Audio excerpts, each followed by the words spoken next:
Hello, everybody, and welcome to the Social Marketing Academy. I am so glad that you were back. We have such an awesome show. My buddy Judy is on tonight. Judy Lin, who is going to talk about some of the pressing digital marketing questions that you have posed to her via online. We're going to be talking about SEO. We're going to be talking about PPC, some really interesting things that hopefully we can give you some insights that you can start using these tools and tips right after the show. What the hell? Get moving. But I'm going to introduce Judy in just a minute. If you are new to our show, welcome. We stream and go live once per week, every Thursday, and we have tons and tons of shows. We've been around for quite a few years. So if you're looking to learn more about digital marketing or maybe even offline marketing, we have the show for you. The Social Marketing Academy is all about trying to share information and insights from experts that will help you build your business in new and exciting ways. So if you like no nonsense advice and you don't mind laughing once in a while, then you'll like the show. If you want to learn more about the show or how you can engage, I almost forgot. We want to hear from you. We are basically all of the shows that we have coming up. Even today's show, the questions are all generated by our viewership and our listeners, as well as our friends. So anybody that wants to weigh in, has a question about digital marketing, we can definitely find a topic to cover that in a future show. Also, I want to bring my network of experts. I'm connected with so many brilliant people because how does one offer full marketing services when you don't offer them all, right? Everyone has their specialty area. So I always pull my resources to create the best campaigns I can for my clients. And I want you to have that same sort of access. So what topic would you like me to cover next? We've covered PR, affiliate marketing. We've done social media marketing. We've done advertising. We're going to be doing SEO and PPC today. What topic is next for you? So please let me know. Go to my website for my digital marketing agency, the Go Agency. It's gosalesandmarketing.com. Again, that's gosalesandmarketing.com. Hey, and while you're there, there's a free e-course that we're offering. It'll pop right up when you go there, as well as our blog. Our blog we update very regularly. And all the topics that we cover there are going to be ones that will help you kind of dive deeper into your digital marketing understanding and offer better solutions to your own internal campaigns. So please do check it out. There's no secrets here at the Social Marketing Academy. I want to be able to help as many of you out there really harness the power of digital marketing in a way that you can be in control. So that's kind of our goal. So please do check us out, subscribe, follow YouTube, Apple Podcasts, wherever. All the links will be in the description of this show, as are the links to our guest, Judy. Okay, so let me tell you a little bit about Judy Lin. Judy Lin has over 20 years of corporate and digital marketing experience, and she's the founder and CEO of Digital Marketing Doctor Agency. It's a boutique digital marketing agency based in Carlsbad, California, and it's designed to help clients generate leads, website traffic, and to promote their branding and specialized product offerings. Digital Marketing Doctors Academy, or DMD, offers an array of marketing services such as SEO, PPC, web design, graphic design, video, podcasting, content marketing, basically everything that you can possibly think of in and in between for established corporate accounts, startups, private medical practices, everything and everything. Judy covers it all. Her team is phenomenal and growing because she is in such demand. So she is definitely one you're going to be interested to meet in just a minute. Judy graduated with a bachelor's degree in English with a written emphasis from University of San Francisco. She also attended USF on a collegiate tennis scholarship, playing Division I. In her early 20s, she taught tennis at several tennis clubs and then began starting her marketing career. And on her free time, because I always ask everybody, what do you do in your free time? She's an artist in all mediums and is now a sculptor. Obviously, she does tennis and she loves surfing, yoga, hiking, and meditation. All of the things that I would like to do at some point. I wish I had time to do things. But Judy is very fantastic, as you can imagine. And I'm going to bring her in right now and welcome her to the Social Marketing Academy. Hey, Judy, welcome. Yes. Good to see you. It's good to see you. How you been? I'm doing great. How are you? Yeah, I'm alive. I'm alive. Yeah, I'm well. I'm caffeinated, which is you always look a win. very cozy. Yeah, we were just a kind of like a insider trade secret. I was telling Judy that we're getting cold weather in Florida, so it's like it's as soon as it goes beneath like 70 degrees in Florida, it's like oh my winter clothes I never get to wear. I'm gonna pull them out at once. That's right. But Judy, just so everyone can kind of know about your specialty area, can you speak to that point just to kind of introduce yourself in terms of your expertise that we're going to be kind of talking through today? Sure. So I come from corporate marketing and digital marketing, and I've been doing this kind of work for about 20 years. And my specialty is in search engine optimization, branding. We do paid media. We do, well, partly email and social media marketing, content marketing, video podcasting, pretty much the whole gamut of Yeah. digital marketing. Yeah. Yeah, Judy's got you covered. I told you guys already. And Oh, it's I forgot web design, Chris. oh my God, no, can't forget website design because Exactly. WordPress. I hate that. So whenever someone says, "Hey, I need a website," I said, "Not me. You need to talk to Right. Judy." Yeah, been there, done that. No, thank you. Um, so we got lots of questions from the audience. I wanted to kind of Mhm. just go through some of the ones that came up kind of more often about the Sure. subject matter, Judy. I won't go through the first one. Sure. Oh my God, let's start with the one that everyone asks. And Okay. I immediately smile and laugh because it's every time I get this, it's like you expect this question before it's even uttered by your Right. prospect when you're kind of going through that discovery phase of the client. Right. So Judy, how long is it going to take for me to see the results of this SEO campaign? Huh? How long is it going I to take? know. I think that's like a guaranteed question, right? Totally, right? So, yes, everyone does ask me that. That's very correct. So, Yeah. they hope that it's going to show up in a couple weeks, right? Hmm. But realistically, it's a long-term investment. SEO is not something that's a quick fix.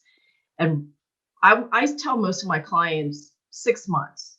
Hmm. If you see something crawling and indexing within 3 months, you're very fortunate, and that's probably because the team is doing aggressive work and building out SEO campaigns, content marketing, building out social media syndications, videos, podcasts, everything on page and off page SEO. There's enormous amount of work that needs to be done in order to just to be seen on Google search. So you're just kind of like turning on a house right now, right? Before it can be sold. So you're turning on, like I call it more like the electricity or the gas of a house. So we're doing that for your website on page and off page press. Hmm. That's why it takes 6 months.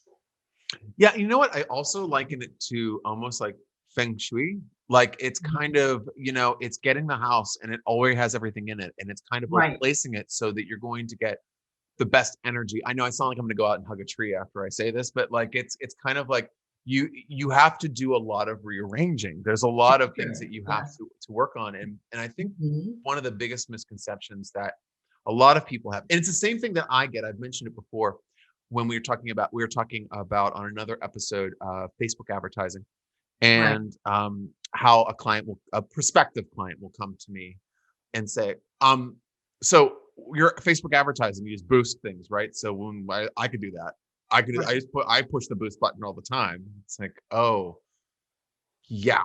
Let's talk about that for a second. There's a lot more to it. And I think Mhm. when you're entering into the concept of SEO, Right. understanding what Judy was saying, like, the time frame on that, 6 months it's an investment, an Mhm. investment. And also I think one of the things too is I'm sure you agree with me. You have to really vibe with the client because they have Right. to ride with you for that period. Right. And you need them to stay on board because it's not instant. So how Right. do you like, is there anything that you do to help manage your clients' expectations along the road or keep Well, them in yeah. line? So yes. So there's also a contingency based on what you're getting from the client, right? Yeah. So, they might think, oh, well, if we get some indexing within 3 months, you're very fortunate. But six Yeah. months is the real target. Well, there's some clients that you are working with and you go into their site and the site's not even really ready to be seen or to be optimized. So then you're preparing, just redesigning the facelift of the Right. website. And then you want to do social media and they say, I have no graphics at all. So, okay, so you have no graphics, you have no photos, you don't have any client testimonials. So now we're starting from the basic 101 level Yes. where we're just trying to gather all the data and the collateral. So the foundation of whatever the client has, if they don't have it, we have to build that first before doing SEO. Hmm. And it's I Mhm. liken it very closely to when a client will come to us and a prospective client, always a prospective client, Mhm. who we've never engaged with before. And they will say, hey, we really want to execute a social media campaign. We see the value. We'd love to do it. And I Mhm. say, well, what's your goal? What are you looking to really affect change? What's your results look like? Right. And they will say, well, we're looking for sales and conversions on our website. And I'm like, okay, wonderful. What's the website? And then I take a look at it and I'm just like, whoa, yeah. Yeah. Hey, let's talk about your website first. Right. Judy, I need your help. Right. It's like, yeah, Exactly. because if we, and this is exactly how I think, Mhm. it's unethical to take their money for social until they have a converting website. Right. If they're looking to get conversions and their website's not conversion ready, we can't Mhm. do these other pieces. So it's the Mhm. same thing that you're saying, when you have Exactly. to go in there, it's not like lickety split, everything's ready to go. Exactly. I mean, I think there's an assessment process to see if they are even equipped yet, like exactly what you're Yeah. saying. If they don't have the basic foundation built with, graphics and web design and branding and tagline and content, it's you're just busy trying to get the basic level first for them, Yeah. and that's what has happened in the past. And then the Mhm. ones that are a little more advanced and more elevated, then you can really start going in and turning on the engine for SEO and doing SEO campaigns for them.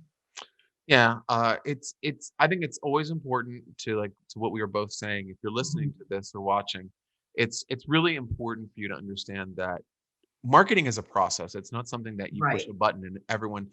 If I said, well, if someone would come to me and say, well, why is this person getting 1,000 engagements on one post? Right. There could be like 5 or 6 at a minimum inputs that are Mhm. going to get those results. It's not just Mhm. copy this Mhm. and you'll get this. There's Right. a lot more sleuthing that we have to do, using our expertise. We know where to look, so that Right. makes things easier. But still, it can be muddy waters that we have to Mhm. wade through to kind of figure out what data is the most Mhm. um, pertinent, I guess. I mean, I'm doing this right now with a client that we're onboarding. I'm going through Shopify, Google Analytics, Mhm. Facebook advertising, Google advertising, and I'm trying to see where the connectivities are and where the synapses are blasting and how it Right. works, because the client doesn't. Because the Exactly. client had 4 different people working on it previously, and Mhm. you can tell. I mean, you've been in that too. When you go Yes. to Yes. someone's, you can see different people were doing different things, and none of Or them were what has talking to not each been other. done. That's the other thing, is what has not been done at all. So, Yeah. but Well, interesting. yeah. Yeah. Go ahead, Judy. Sorry. Oh no, you're good. I want to just chime in on that part. Is it's also how established the client is in the company. Yeah. If they're a startup company and they just, you know, recently started up a website design within 3 months. I mean, come on, 3 months, really? I mean, it takes more time to just fill that out as a startup Right. versus a company that's been around for 50 years or 20 Mhm. years or 10 years. Right. So I think the establishment of the client is going to help determine how quickly you move as well. That's one. Two is the aggressiveness.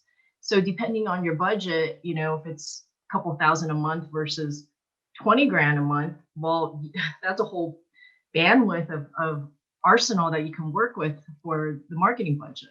Right. No. But sometimes, Yeah. clients that don't have big budgets, they expect the expectations of someone that has 20 grand or more a month. And, it's something to consider for them as well is what are you getting under 2K? It's so true, and it's one of the things that I have a specific way of handling Yeah, prospects at that level. And what I do is I try to be as harsh as possible during the discovery phase, not in right, a way to push them away, but I want right. them to really understand. Mhm. Because, for example, do you remember like when you were a kid and you got your allowance and it was $10 and you were like you felt like you're a millionaire? It's very Exactly. similar to, Right, you know what I mean? It could be like they have like $10,000 in investment and they're just like, oh, right, this right, is a right, big right, thing, and I'm only going to spend $1.50 on social media management, right. and or you have to be realistic as to where Exactly. you are. We are very efficient, effective as it is with the money. Hmm. It's not about spending as much money as you Absolutely can. not. It's how you optimize the money. Hmm. That's the other thing that I think clients and customers should know about is that it's not like we're requiring this big budget. It's how we're optimizing and using it as the biggest mileage for that campaign, you know? So, Precisely, and I think that one of the missteps a lot of companies do mhm, is when they're just starting out and they have a product, for example. Products are the ones where I've seen the biggest missteps. They mhm, don't have the marketing budget to really successfully gain the visibility that they want, gain the traction that they want, and right, affect change. They say, okay, well, hey, I'm just starting out. I only have a couple $100 to spend. It's kind of like, well, why don't you do this yourself for right now? Like, why don't you take that money and save it for right right, now? And then right, once you're able to kind of get things rocking and rolling, you can right. jump in. Because I mean, I have the most successful product companies that I've worked with that have started off have like a five to $10,000 budget for like marketing right off the bat, and Right, that's kind of where you need to be. Um, right. Even at the low end, I would say for Mhm, some companies, especially if it's a fast-moving consumer good, you need to have a lot of money. mhm, But mhm. having something that you're designing yourself and you want to put on social media and you have $100 to advertise, Yeah, mm, what can you really expect to get? yeah. It's tough. I mean, even with the people, let's say with the startups that have limited budget, they can take as far as they can go, Mhm. but at some point they're going to need a real professional in marketing and For sure. advertising to help them. So I think it's good that they gauge that discernment at what point do I go to a real professional? Yeah, and then see what I usually do is I will take those clients on for consulting, and then Mm, I will consult them and show them the way, give them the path, tell them how to best do that. And then that right, way, they're just paying for my time. They're not paying for all of the extra pieces and all the advertising. right. I just share with them what I know and then try to hold them accountable along their journey. And sometimes that tends to be a really great way to get them going and start and understanding and raising the money and getting going. Um, Hmm. but yeah, it's kind of just it's interesting. Another thing that kind of springs to my mind is like ROI and results. Like how do you track and report performance? Like what is your way of doing it on Right. campaigns? So on we are more digital marketing oriented than revenue. We do work with a client's sales team as well to track the numbers on the revenue. But on the digital side, we track through SEMrush, we use Ahrefs, we use multiple other dashboards with partners that we like another backlink partner that we work with where they have analytics everywhere on traffic. Also Google Analytics, AdWords. There's built-in reporting that we give on a monthly level on Hmm. traffic and conversions. And we have SEO people that are more on the technical side that Yeah. can produce goal conversions and tell us how many landing pages of that vertical is driving to that page, Hmm. whether it's medical or e-commerce. So we can report on the performance of the traffic level. The revenue, then there's a synchronicity that has a synchronization that needs to happen at that point from the data of what we bring with the revenue people or the salespeople. So that's sometimes most of the time using a customized Excel report that they do. What do you find is the metric that clients are most interested in? Leads a month, Leads conversions. per month. Yeah, they want to know how many come in through your website forms, either Okay. patient forms as normal website contact forms that come in on a monthly level. They want that. And then the big names, then they'll tell us like which one came in through your Google search. So yeah, so they like that, of course. That's why we are all working for them. So I Is- mean, yeah. yeah, so that's the end goal. I mean, that's what SEO and paid search at the end of the day is. I mean, the whole purpose of digital marketing is to drive campaigns, to get, website visibility and to get conversions. I Yeah. mean, that's the end goal. So Do you feel that PPC and SEO go hand in hand? PPC is great, I think, for a startup company that's looking to launch very quickly to get some sort of SEO and website visibility and to kind of get that juice flowing on the website and to get Right. crawled.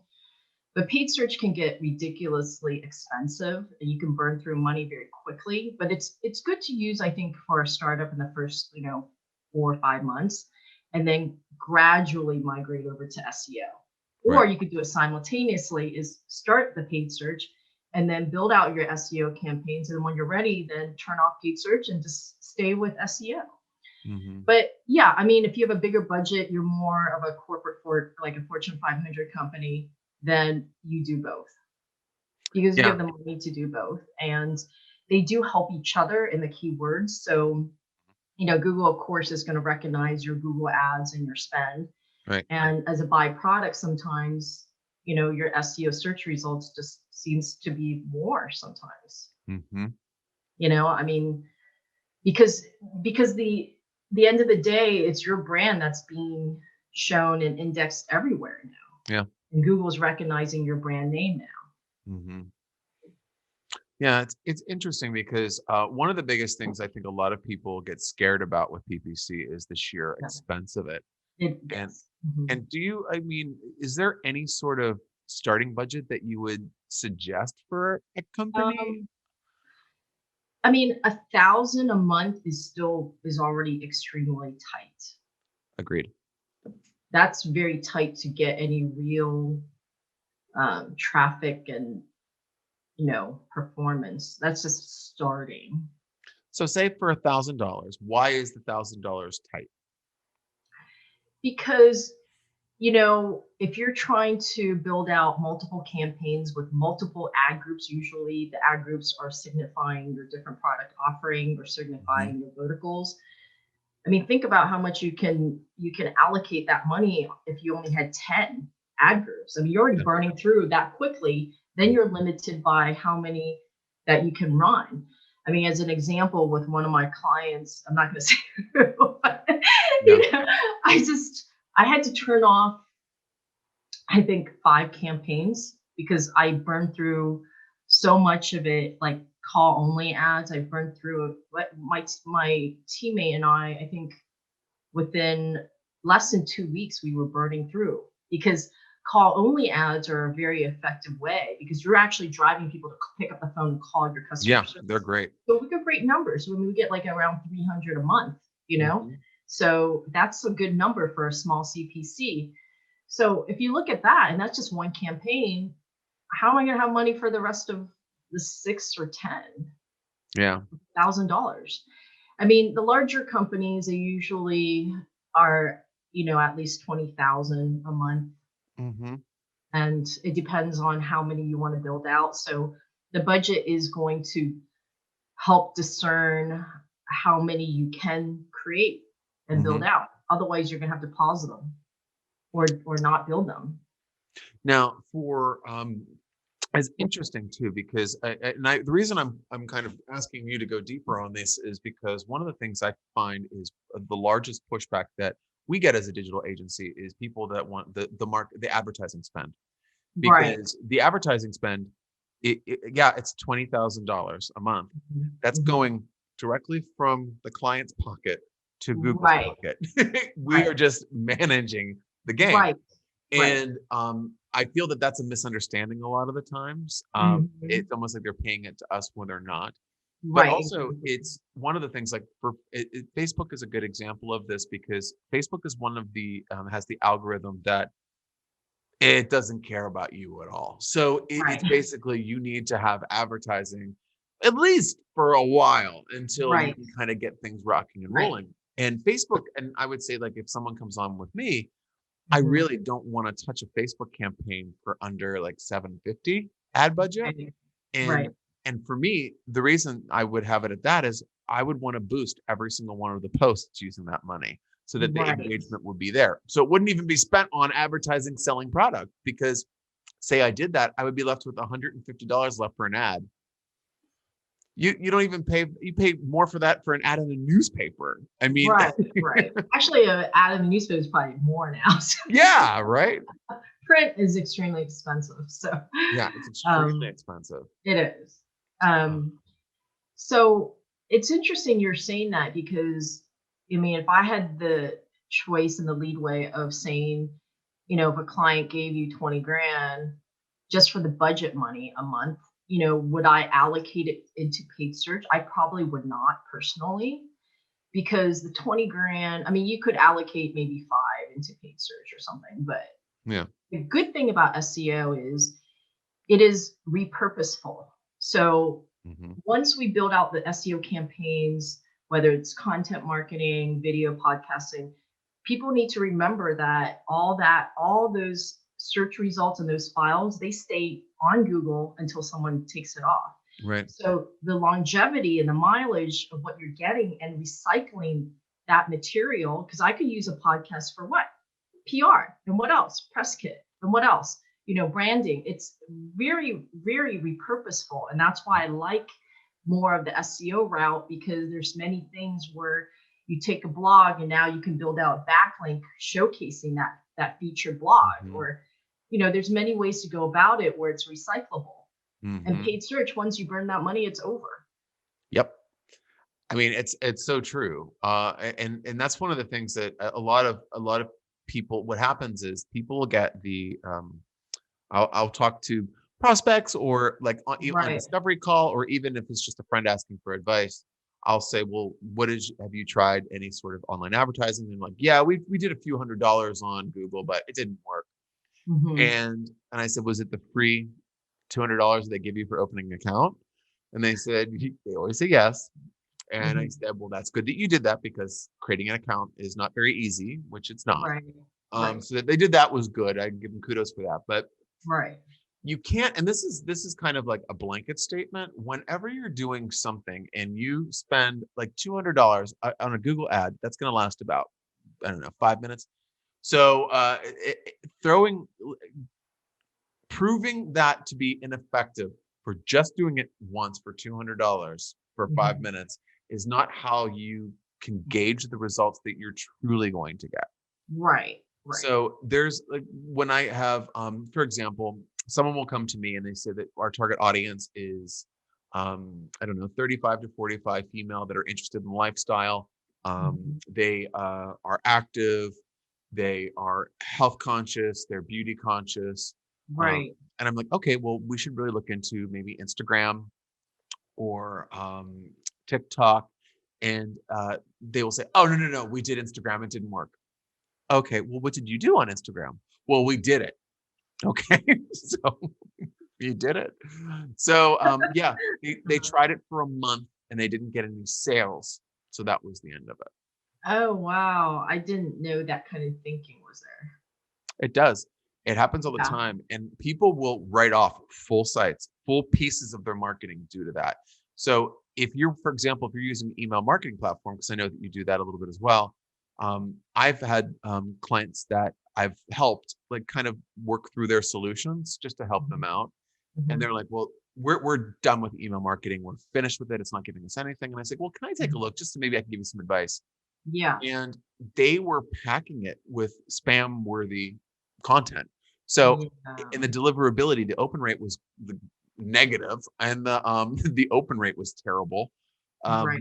And they hadn't like cleaned up their unsubscribes. They hadn't gotten like, did normal Right. maintenance things. And I Right. gave them a couple of different changes. And guess what? They were getting opens, they were getting clicks, people were inquiring. And Right. they were ready to flush that whole thing. And they had the best part, they had a database of 6,000 people, and they were a smaller company. So it was Hmm. like, that's an impressive number for a company of your size. Like, you can't just throw that Yeah. away. Let's really look at that. And I Right. think that just writing something off because it didn't work for a short test period isn't Right. always the way to go, you know? Right. Right. Right. No, I understand. I mean, we don't usually do email marketing. It was more of because there was a need through HubSpot at the time. Right, of course. And that's why we helped out, but that's not really our focus. Ours is mostly SEO and paid search and the other Mhm. digital marketing disciplines. So But, I hey, know you don't guys. forget though, don't forget that website design. What are we Oh talking yeah. about? All right, so the dirty word, or the not the dirty word, I guess it's kind of the misunderstood pupil in the room is WordPress. Because a lot of people, Right.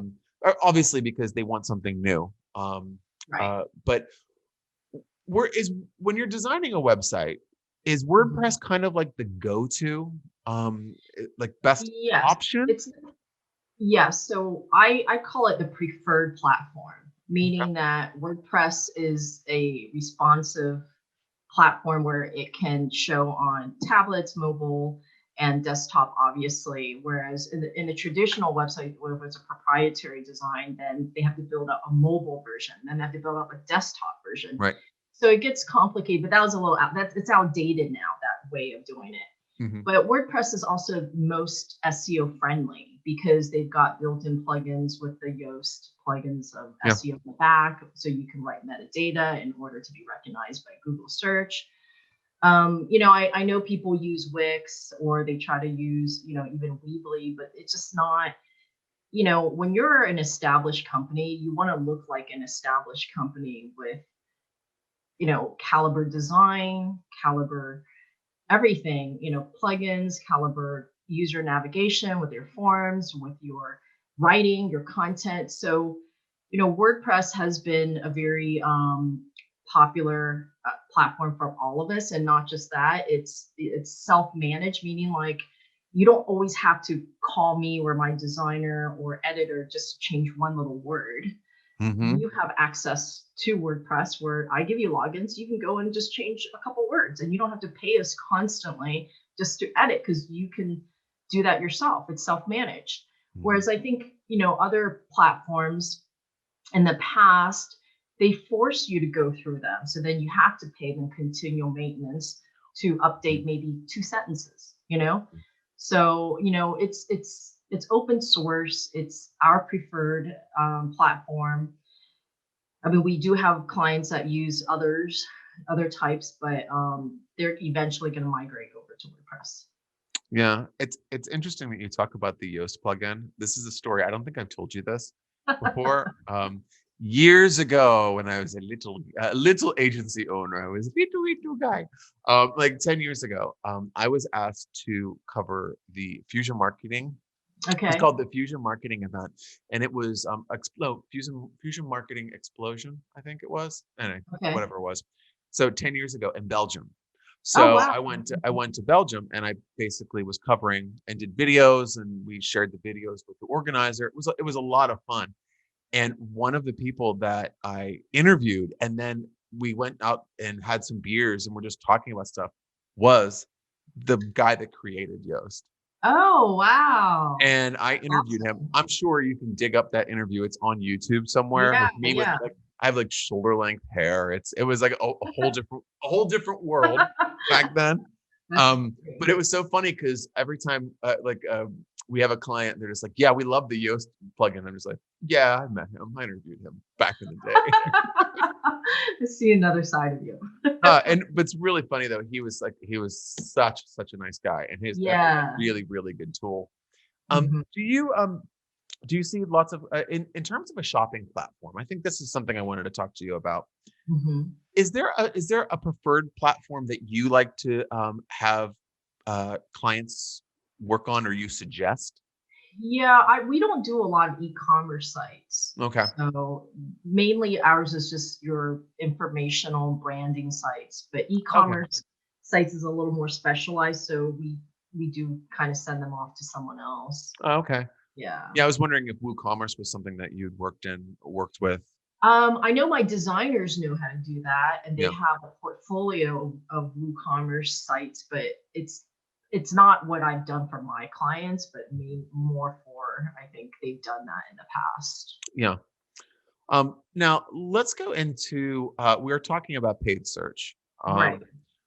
Okay, so we've talked about it. We've figured out the minimum budget. We know why Mhm. we need the minimum budget. Is it necessary? Um, I was mentioning, I think it's a good option if you are a startup company and you're looking to be seen very quickly. So for short term, paid search is great. If you have the budget, then it's a good staple to have in your arsenal for digital. Is it necessary? No. Mhm.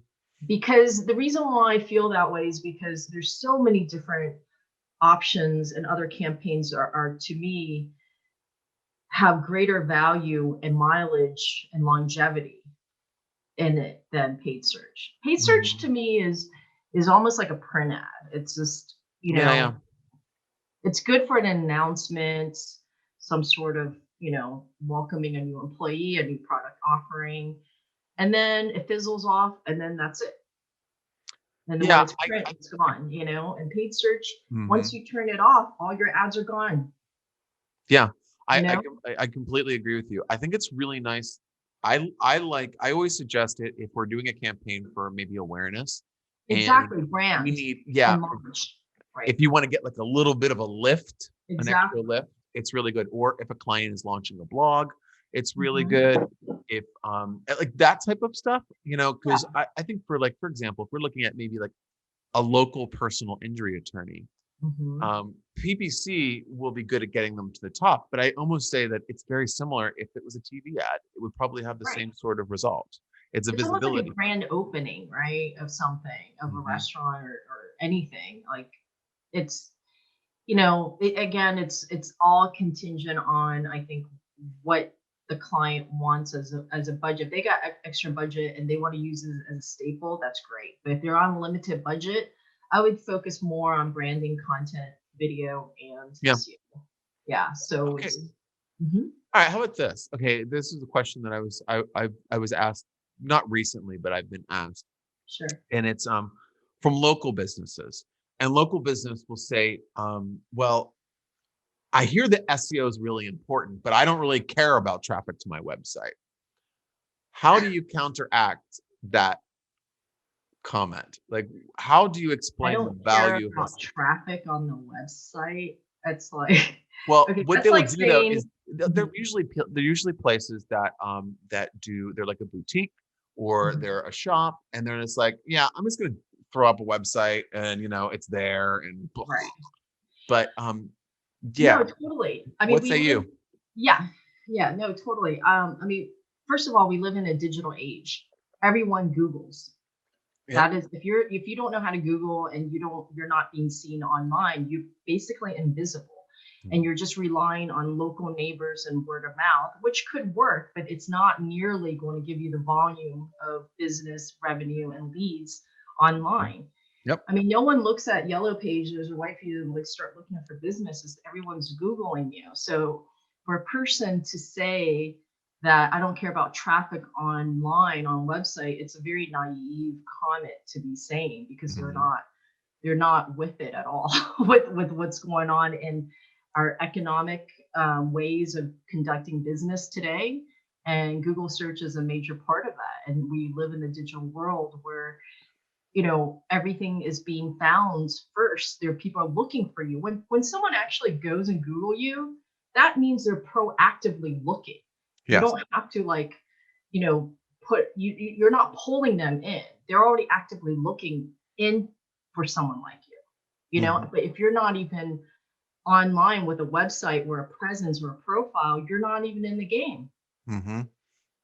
And You're basically invisible. yeah, and that's something that I always tell people. It's kind of like when you're online, you need to, whether you are a tiny, tiny, itty, itty little business or you're a massive business, you have to claim all of your social media real estate, all of your Right. online real estate, Right. everything that is available for you at your fingertips for free should be fully filled out. Now, Right. websites, granted, yes, they are not free. Right. Unless you go through one of those cheap platforms that will rake you over the coals at some Mhm. point, which I don't even want to mention them, give them any airplay. But it's interesting. I was talking through another company that said that they Mhm. weren't interested in, because I said their website was absolutely appalling, and they Right. were trying to I don't know if it was a counseling services or it was psychiatric. It was something dealing with mental health. I can't remember what it was. But Mhm. anyway, their website was appalling. And I said, listen, these people are going to be telling your deepest, darkest secrets, and they're already adverse to coming to see you. You know what I mean? They're Right. already kind of like, oh, I don't know if I want to Right. go. Ugh. It's And perception. it's perception. It's And then your they go look, branding perception. Right. and then they find True. your website, and it's Right. like cobbled together like a half-played game of Jenga. And Right. then they can't find you anywhere else. You have to Right. think about people. If like I live in Palm Harbor, Florida, so if Mhm. people were looking for a therapist in Palm Harbor, they would do Mhm. therapist Palm Mhm. Harbor. Guess what Mhm. comes up? Your website, but also all of the social media links that are relevant to that Mhm. search, in addition to Google My Business, the Google My And Business system. online reputation, we forgot to talk about reviews. Yes, reviews. Okay, so I mean, reviews are huge. Okay, so giving on, adding on to your therapist's example, I'm Googling your psychiatrist or your doctor, and there's like 1 stars versus 5 stars Oh or yeah. complaints. I mean, that is a red flag already because people are gonna be gun shy of coming to you if they feel like, well, there's 4 patients, 5 patients that has had a bad experience. You're already done. Hmm. I mean, there are people with jobs that focus just on building cases to refute this for online reputation. I mean, people have jobs just to focus on that. And it's called Hmm. online reputation. So, going back to that comment about, traffic doesn't matter on website, really. I mean, you got citations, you got directories, you got online reviews, you got branding, you have a perception. All that matters because it's basically what did they say? It was something like 3 seconds. You go on someone's website in 3 seconds, they should know what you do as a product offering. They will know what level you're at based on just looking at your site, if you're outdated, modern, or you're advanced, Hmm. and your content. I mean, they're going to read your content, so it's all going to matter because it's your branding and it's your perception and image Right. that's on there. But Chris, I just want to say one thing. When you were talking about that, it made me think of another thing. Yeah. But And that is, maybe sometimes people are just a little intimidated about what digital marketing and what we do, yeah. because they're just not aware of what it is. They're not sure how they're spending their money. And I think there's an educational process that needs to happen with them. So it could be that they're intimidated or they just don't know.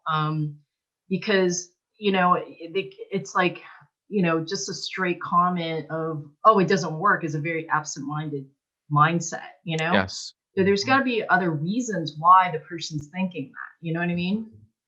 So I just want to bring that up. I just was just realizing, I mean, even now when I speak with clients, I don't expect them to know the lingo of what paid media is, Mhm. or, what, social media syndication is, or, I don't expect them to know the lingo, but as long as they understand the concept of what we're doing and what we're delivering at the end of the day to help them in their business, all it matters, Mhm. you know? So Mhm. there's a translating that's Yeah. happening like almost like a foreign language.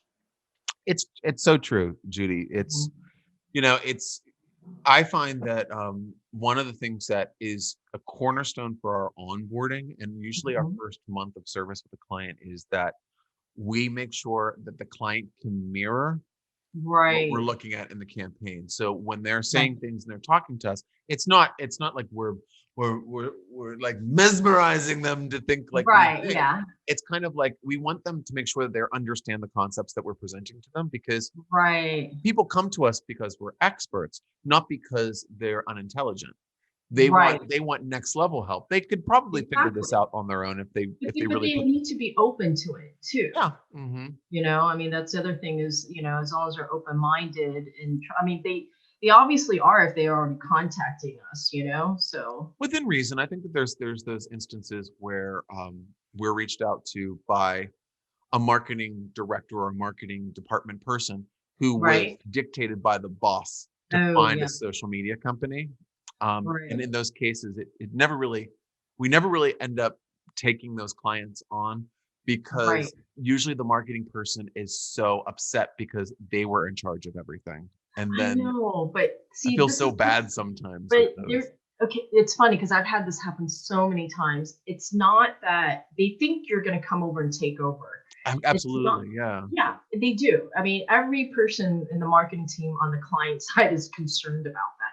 But Mhm, they don't realize we're coming in as an extension of a marketing arm to help you more and to get you mhm. to do things in a smarter, more effective way. So it's like they should be happy we're relieving more work for them, and helping them arrive Mhm. at a smarter solution in doing things. Yeah. But but it is pretty common thinking that they think they're just gonna come in and take over. Well, what I always do is if they're not too aggressive, Yeah. sometimes they can be very aggressive, and I don't really respond well to that because this is my Mhm. agency. I'm not like pandering to everyone's attitudes. Right. So you can Right. kind of, that's what's great about, being your own boss, I guess. But Right. um at the same time, I'm very upfront and I tell them the same thing. And I said, listen, what are your marketing goals? Okay, Right. this is what I can help you with. Here's what you're doing. I'm your partner in this. You Mhm. take all the credit. This is you direction. You're Exactly. managing this. You Right. take the whole full Monty. It's I all mean, about you. And right. Mhm. is it not the truth? It is, and It's you're making them look good, Chris. yeah, that's it. I And mean, you're making them look superb. let's just be honest, the goal for me is for us to succeed. I want to succeed when the Yeah, client wins. I enjoy exactly. that level of success Exactly. for the client. So it's like No. we're not trying to take things away or get you fired. We're trying to Ex make you relevant. Thank you, and I think that's such a great thing to emphasize, because both of us have experienced that already, is they need to remember we're on the same team. Same thing, yeah. Hello, we're on the same team. We're making it stronger and bigger so then we can arrive Mhm. at our accomplishments. So I think, the mindset there is really important as well. Yeah, well, what we're doing right now, obviously, we're on a podcast and we're also doing video. So you're the SEO whiz, Jude. So what? Why do you think it's so popular? This medium. Um, because it's a needed skill set and it's a needed tool for businesses to elevate to the next level. Mhm. I mean, I think, brick and mortar at some point, back in the days it was fine and they could continue on that trajectory. But now, with our condition, as everyone knows, the COVID condition and working remotely. And even if it wasn't working remotely, it's part of just going with the times, a modern digital age now. This is the Mhm. next level of how we do business online. And digital is a tool for us to market Yeah. ourselves and advertise ourselves. It's digital marketing is a digital tool. That's all Mhm. it is. Yep. And it's going to help in many ways, in many venues to get business seen and to attract new leads, new business, and more revenue. If you don't have that component, you're somewhat antiquated and you're somewhat behind. And if you don't jump on the bandwagon, you're going to be further behind. And Mhm. every year goes by, it's like 10 years and you can't catch up. I completely agree. And something that I was talking about I don't know who it was with in one of these past episodes. I mean, everyone that's listening to this, you can check it out in the archives. I'm sure you'll find it Yeah, somewhere recently. But um, I believe that this year, which is 2021, that right. if you have not tried new things, you really need to be open to it, because Right. everybody in the last year in 2020 all the marketing people had lots of space and time to think about new things and kind of That's discover true. new things and explore. I mean, I've talked to more people about services that they never have time for. They don't want to spend any time trying to understand. And now they're kind of really leaning into that. So I think a lot of people are going to be doing lots of different things this year, and they're going to be trying Hmm. new things. I think Hmm. different platforms are going to be becoming more prominent. Other ones that we Right. all rely on are going to be less prominent. So if you felt behind before, you're going to Mhm. feel even further behind. Exactly. And I always suggest pick something and make a move. Just one Exactly. thing, one Exactly. thing. And if you can't Right. do it with your own bandwidth, you can hire experts to do it. Right. And I And think one of the things a lot of people they miss is that hiring an agency like yours or mine to do something, you're getting like 10 people working on yeah. your account that you are not paying healthcare for, you are not paying taxes for. They have zero overhead, and they are going to be better than anybody that you're going to find when you're going Right. through ZipRecruiter for 3 months trying to find someone for that role. Right. Right. And, Exactly. and guess what? There's gonna be a contract, so we can't leave. So we're gonna be engaged. You know what I mean? It's like it's the Right. perfect You're scenario. committed. Yeah. You're committed to do the work and to Mhm. help the client get to where they need to be. And here's the other thing, when you're talking about, you have a team of people dedicated to your account, is you're gaining an enormous amount of momentum that people don't think about. Mhm. When you're trying to do it by yourself, you know how hard it is to try and do it all by yourself? It's nearly impossible. But when you have more people joining your team, you're gaining traction, momentum at a much faster, almost accelerated rate that you could get done in 6 months. If you did it with just two people, it could take a year, 2 years. Mhm. I mean, that in itself of the timeline, I think is also very favorable for the client. And I think also just understanding that it's while we make it look turnkey, it's not. You know what I mean? There's a lot of additional work that goes behind the scenes. It's not, Yes. and also the editing, the back and the forth, the getting locked out of account and then trying to find the password. There's other things that you're never going to even think about if you're doing it Mhm. yourself that is going to frustrate you to no end. Especially if you're not organized. Oh my God, if you're Right. not organized, it's impossible. Well, Chris, it's funny because a lot of people don't like what you're saying. They don't know the behind the scenes that go on. They don't know there's a huge production cycle that goes Mhm. on. It's not like, oh, we just, put a press release on a wire. No, we have to interview the person, then we have to write it, then we have to edit it. And then if we need graphics, we have to produce a graphics. And then now we have to a whole graphics production.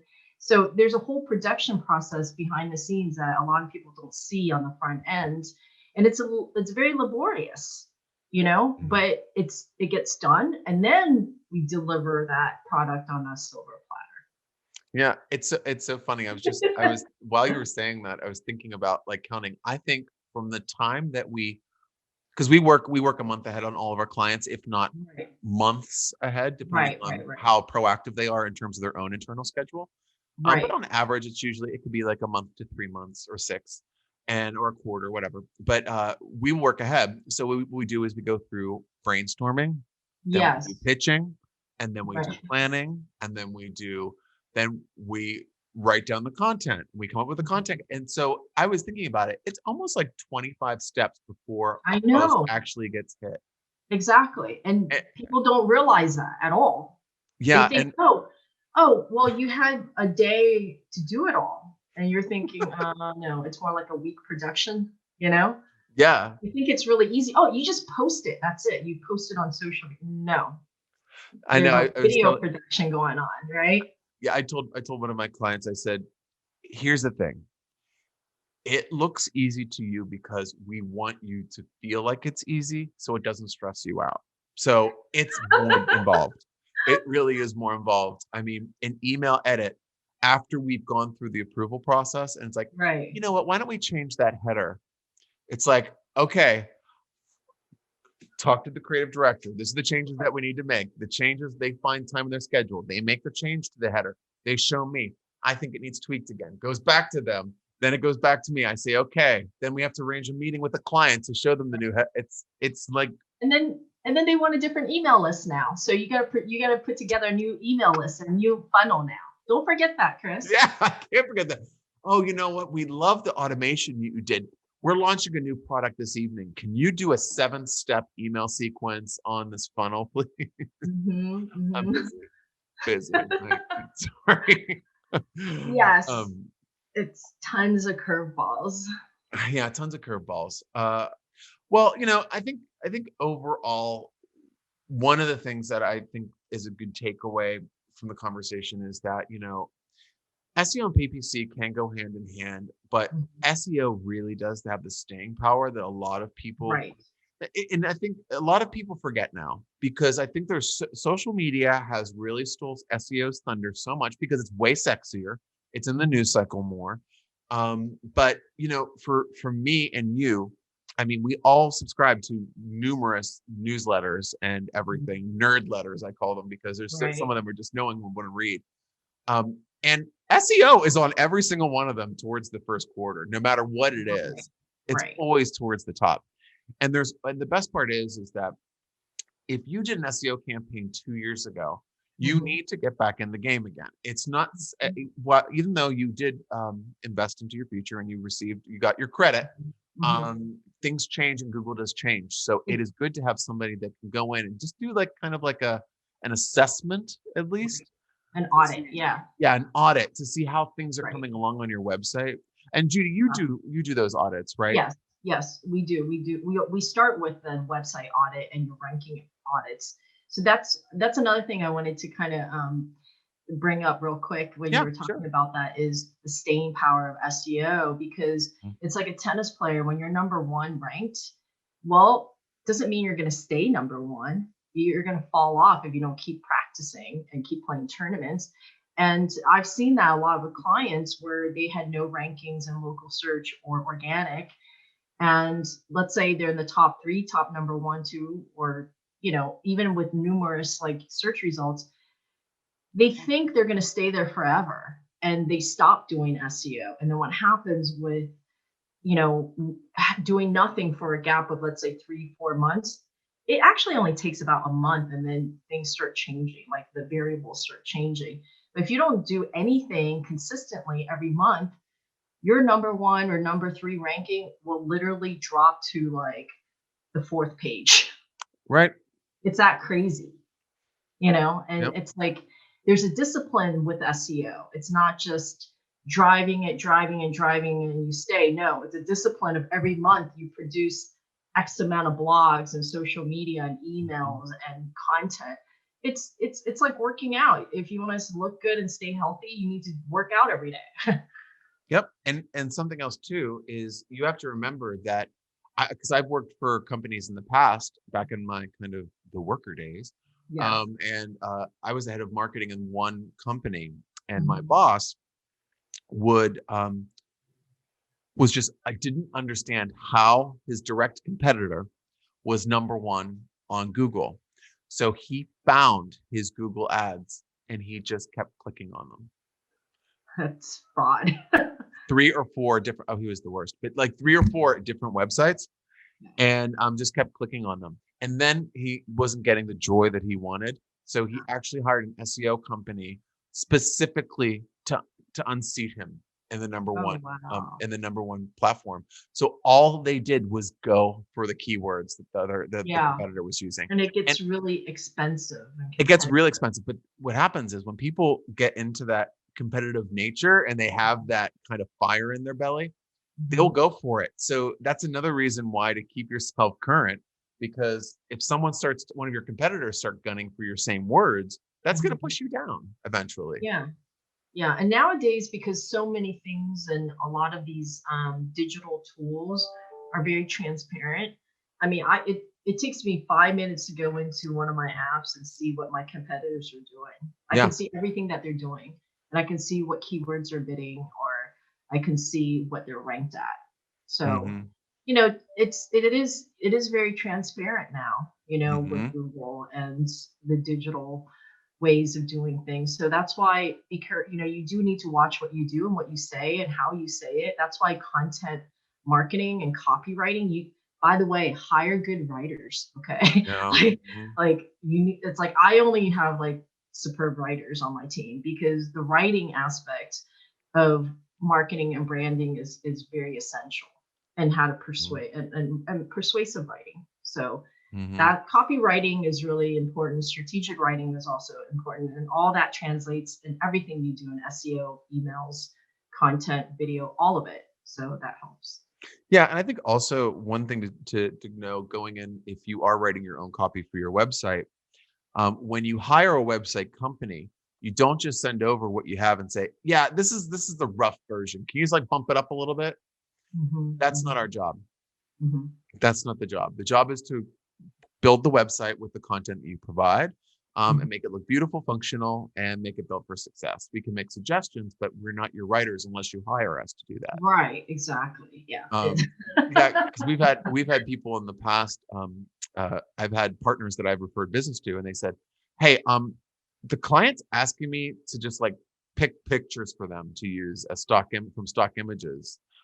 What should I pick?" And I said, "No, get them to do this.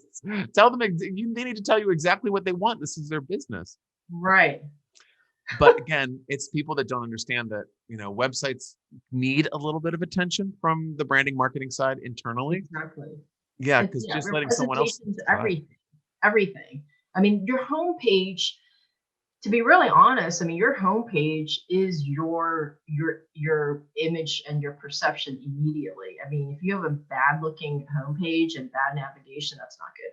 You want it to be as modern and user friendly and, you know, hip, and the right color scheme to match your logo and your branding. And of course, the copywriting Yeah. has to be impeccable. Yeah, and going one step further, this is something that we do with all of our clients as soon as we bring them on. Mhm. We look at their website on an iPhone, an Android phone, and Right. an iPad, a desktop, Mhm. and a laptop, and see what it Yeah. looks like. Yeah. And Perfect. that's a really great way. Usually, and for marketers out there that are listening to this, uh, if you really want to get a new website and your boss is kind of saying, "No, I don't want to do that. We don't need that. I love this site." Pull it up, like I just said, and see what it looks like. That could be your angle to get them to Mhm. move on that project. Because if Yeah. they see what it looks like on a phone, they Right. might flip their shit. Really, I mean, Exactly. they'll lose their mind. I Um, agree. for example, like I mean, it's a typical closing technique for a website company to show that because people don't know Mm. what they don't know. Mhm. And then there's so many changes, but Judy, it's been so good chatting with you. I'm going to be giving Yeah. everybody the links in the description of the show to how to find you. But where can people find you, and what are you up to? Where can they engage with you? Sure. So my website is digitalmarketingdoctor.us. And then there's like 3 or 4 icons that will take you directly to the social media handles. All right, so check all of that out with Judy. Judy, thanks so much for joining. I always Thank love you, talking Chris. to you. It's been so fun. Yeah, it's always fun connecting with you. Folks, if you want to hear more episodes of the Social Marketing Academy with me, Christopher Tompkins, check us out on iTunes as well as YouTube. Go to my website, gosalesandmarketing.com, gosalesandmarketing.com. And on the top right-hand corner, there are social links. Like Judy said, click them there. We're around. And if you have any questions that you want to have answered in a future show, please just DM me, whatever. I'm not going to think you're a stalker. I'm going to listen to what you have to say. Ask us questions. Like you could see, me and Judy have a full hour conversation where we covered lots of topics that would be covered in probably a consultation or a coaching session that people would pay us for. So this is really good information for you to be able to engage with. So send me your questions, what topics you'd like to hear, and we'll see how we can get the next show wrapped around some of your questions. Subscribe, share, all that good stuff. Also, while you're on the website, don't forget to check out the blog as well as the e-course pop-up that I have on the website right now. We'll be changing that pretty soon, but still, hey, it's free. Hello, go for it. But until next time, this is Christopher Tompkins signing off from the Social Marketing Academy. Take care, folks, and we'll talk again real soon.